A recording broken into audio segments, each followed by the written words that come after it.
আসসালামু আলাইকুম রহমতুল্লাহি আবরাকাত। শাহজালাল বিমানবন্দরে বুধবার সন্ধ্যা ৬টা থেকে ২৪ ঘন্টা যাত্রী ছাড়া অন্যদের প্রবেশ নিষেধ।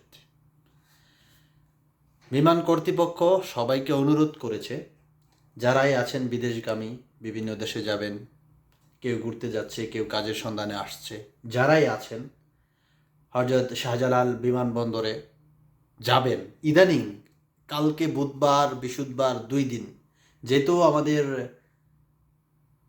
শহীদ প্রেসিডেন্ট জিয়াউর রহমানের সুযোগ্য পুত্র তারেক রহমান সাহেব আসতেছেন।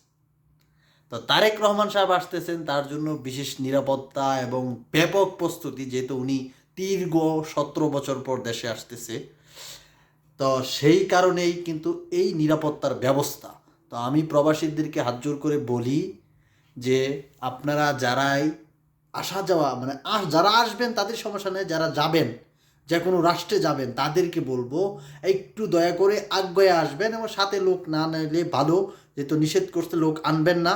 একটু সময় নিয়ে চলে আসবেন, একটু সময় নিয়ে চলে আসবেন। আপনাদের কাছে অনুরোধ থাকবে যেহেতু আপনার বিমানটা যেন মিস না হয়।